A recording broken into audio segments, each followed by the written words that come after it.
All right, welcome back to MovementLink. So we're continuing the conversation about sugar.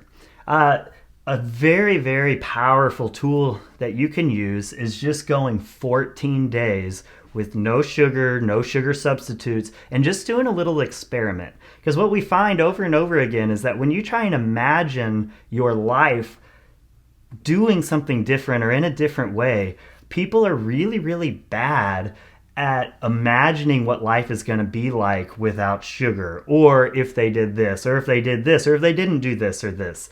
We just don't do a good job of that. So what we like to do is, instead of just taking our word for it and you trying to imagine and then being like, I just don't think that this would be, you got to just do the experiment yourself and make your own create your own experiences. So here's the challenge: 14 days, have no added sugar.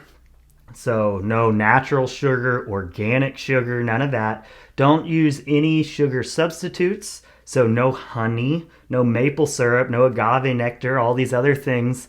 No stevia, no fake sugar. So even though the research is actually pretty good in favor of fake sugar and its positive, not actually, I wouldn't say positive health effects, but it doesn't have the same negative health effects as regular sugar. So here's our beef with it: is it still keeps your cravings up high, and you are still feeding your cravings, and then that makes you have a lot more other sugar in your diet also. So what we need to do is reset your taste buds and just kind of reset your addiction to sugar. And I promise you, it happens with absolutely everyone we work with. They don't believe us. And then everybody, about 14 days in, looks back on it and they finally have the perspective that they need to be like, oh, this is what you were talking about. So again, just go for it. 14 days. This is an experiment, and see where it takes you. So here's kind of what to expect: is in the beginning, especially if you're someone who has been having sugar in their diet, in the beginning, your cravings are going to be pretty high. Then they're going to kind of taper off. Usually what I feel is the first 1 to 3 days, my cravings are pretty high. And then they kind of taper off for a couple days. And then leading into about the week mark, they start spiking back up again.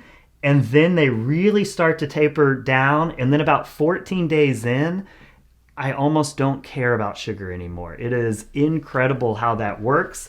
But I do have some battle points. So as you're thinking of, oh, I don't know if I could go 14 days without sugar, it doesn't feel like going 14 days without sugar. It feels like maybe going 3 to 5 hard days where you have to battle, and then the other days end up being pretty easy. But you kind of get a false sense of, oh, I did it.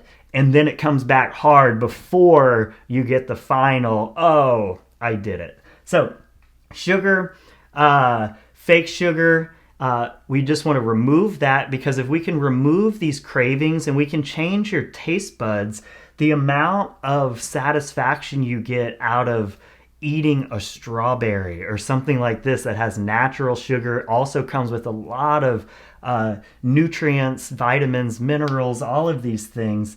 When your taste buds change, it's amazing how good natural sugar in foods that have fiber in them will taste. But it's also interesting how fake the high sugar stuff tastes. So even now, I can taste something, and if it has added stuff to it, I can tell something's going on. And since my taste buds have changed, it doesn't taste good. It tastes almost fake to me.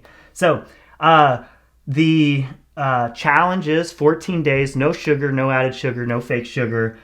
Get ready to battle for a few days, and also get ready to have some good days. But the goal of this isn't to never have sugar again. It's just to reset those cravings and give you a different perspective on sugar. I hope that helps. Talk to y'all soon.